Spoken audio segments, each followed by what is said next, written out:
This podcast will deal with the histology of secretion. Your learning objectives: you should be able to identify the major types of secretion, and you should be able to identify the major exocrine glands. Now, when we look at gland development, we can consider development of both endocrine and exocrine glands. Now, we'll talk about endocrine glands in much more detail later in the course, but if you look at how glands develop from an epithelium, basically the surface epithelium invaginates, and as the endocrine gland develops, the gland itself loses continuity with the surface epithelium, so there's no duct system, and hence the endocrine gland has to secrete its product into the bloodstream. On the other hand, exocrine glands, as the epithelium is invaginating, there's a continuity with the epithelial surface, and so the exocrine glands secrete their products into a duct system. If you briefly compare and contrast endocrine and exocrine glands, the endocrine products, which are hormones, will travel in the blood to distant targets. Paracrine products, which are also hormones, travel in the interstitial space to very close targets. On the other hand, exocrine glands, their products, which can be enzymes, mucus, lipids, entire cell contents, are released into a duct system. Now, what I'd like you to note from these images is the polarization of cells and the directionality of secretion in cells of endocrine glands versus exocrine glands. You can see in the images on the top the endocrine gland cells sitting on the basal lamina. The cells are polarized such that secretion occurs towards the basal surface, whereas on the other hand, exocrine glands, again, the cells sit on the basal lamina, but the cells are polarized so that secretion occurs towards the apical surface, and of course it is in this surface where the secretory products will be collected by the duct system of the exocrine glands. When we talk about types of secretory glands, we have some general categories. We can actually talk about single cells of secretory glands, like goblet cells that you'd find in various organs in the body. You can have a secretory sheet of cells, like you'd find, for example, in the uterus or the stomach. You might have an intraepithelial gland. These are common in the upper respiratory tract. You may have an acinar or alveolar gland. For an example of this would be the pancreas. You can have tubular glands like the sweat glands. You can have tubuloacinar glands like the salivary glands. Exocrine glands can also be classified as simple or compound glands, and I'll show you a diagram about how to make those distinctions in a few minutes. This is an example of a goblet cell as a single cell acting as a secretory gland. The black arrow highlights a goblet cell. There's several you can see around the mucosal surface in the small intestine of what this image is, and then the diagram on the right shows the goblet cell, and basically the vesicles are exocytosed by constitutive secretion, and so I could ask you what are the vesicles coated with, and you would say they're coated with COP2 proteins. This is an electron micrograph of the goblet cell. You can see the mucinogen granules in the cytoplasm of these goblet cells. Here's an intraepithelial gland in the respiratory epithelium. You can see the gland among the ciliated pseudostratified columnar epithelium, and then a compound acinar gland in the connective tissue below this epithelium. If you look at the general structure of exocrine glands, ducts in the glands are going to lead either to the organ, if you talk about an organ like the pancreas, or to the body surface, if you talk about the sweat gland duct or the lactiferous ducts in the mammary glands. Now, inside the gland, the duct runs through connective tissue septa. It will branch extensively, and the smallest divisions of the branches of the duct will end in the secretory portion of the gland. So we talk about the secretory portion of the gland being the acinus, and then the duct portion of the gland would be the conducting portion of the gland. That is the portion that takes the secretory product away from the secretory cells on out to the surface, for example. The branching nature of ducts makes the nomenclature fairly confusing. We can talk about the main excretory duct, and then we can talk about lobar or interlobular ducts. That's one and the same. One thing I want to remind you, all the ducts in the glands are basically excretory ducts. So this nomenclature does become a little bit confusing. We talk about interlobular ducts as the ducts running between lobes of glands, and then intralobular ducts are the ducts within lobes. Some glands have a specialized type of intralobular duct called a striated duct, and those ducts function to concentrate the secretory product. We'll talk about those a little bit later. And then the smallest of the intralobular ducts are called intercalated ducts. For the point of our course, we're going to operationally define an intercalated duct as a duct that is not any larger than the secretory acinus of the associated gland. It may be smaller than the acinus, but not any larger than. I don't want to make a big deal about duct nomenclature because it is confusing, and I won't really ask you that much in the way of making identifications based on duct nomenclature. This diagram shows a classification scheme for exocrine glands based on the secretory and duct portions of the glands. The cells shown in green would be the secretory cells. The cells shown in purple would be the duct portions. The glands can be classified as either simple glands or compound glands. So you can see you can have a simple tubular gland, a simple branched tubular gland, a simple coiled tubular gland. You can have a simple acinar gland or a simple branched acinar gland. Now, acinar just basically means a ball of cells, and you can just see by the diagram that the tubes are more straight and the acini, the secretory units, are more like a ball shaped. Now, you can also have a compound tubular gland, a compound acinar gland, or a compound tubulo-acinar gland. Now, if you look at these, what makes a gland simple is the fact that the secretory units all have their product carried away by basically a simple duct system, where the compound glands have the secretory product carried away by a more complex duct system. And I think the diagram shows that fairly well. Now, if you look at mechanisms of secretion, we talk about holocrine secretion, where the entire cell disintegrates and its contents are released. We talk about merocrine secretion, which is classic exocytosis, and we talk about apocrine secretion, where just a portion of the cell pinches off and that becomes the secretory product. This slide puts into perspective for you the types of glands in relation to the secretion. If we talk about salivary glands, we're talking about a gland that uses merocrine secretion, and so as you might imagine, secretory vesicles are just exocytosed into the duct system and the secretory product is carried away. If you talk about a gland like a sebaceous gland, that's a gland that utilizes holocrine secretion, and in that case the entire cell ruptures or disintegrates, and the oily products that remain from the cell become the secretory product. In the case of the mammary gland, this is a gland that uses apocrine secretion, and in this case just pieces of the apical portion of the cell pinch off, and those pieces of the cell essentially become the secretory product. Those pieces of the cell might be encasing, for example, lipids, which you'd expect in the high fat content of a nursing mother. If you look at the type of product secreted from glands, we can talk about mucus glands, and those are glands that secrete a viscous polysaccharide and glycoprotein. The product within the cell packaged within vesicles is called mucinogen. The mucinogen vesicles are secreted, and when they're secreted, you have a mucin product. Mucin combines with water to form mucus. Mucus glands would be, for example, the mucosal glands of the oral cavity. Surface mucus cells of the stomach would be an example of glands that are mucus-secreting glands. Serous glands secrete a watery, salt, and protein-rich product that oftentimes has enzymatic activity. The product is stored within the cell as zymogen granules. You recall we talked about secretion in an earlier podcast, the relationship of zymogen granules to secretion. Typical serous glands would be the parotid glands, the exocrine pancreas, chief cells of the stomach. All use serous types of secretion. And then there are mixed glands that have both mucus and serous secretion. For example, the submaxillary and sublingual salivary glands are mixed types of glands. Now this diagram just shows the organization of a gland.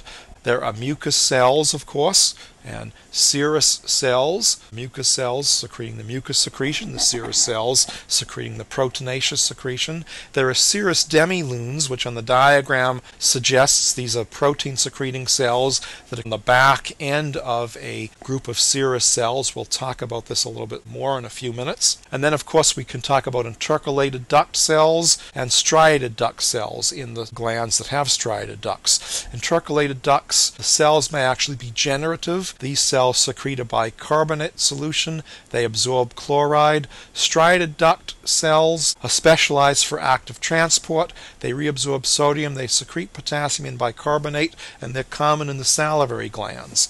We will talk about another type of cell in these glands a little bit later called the centroacinar cell. I also want you to note that these glands have myoepithelial cells that surround the secretory component of the gland.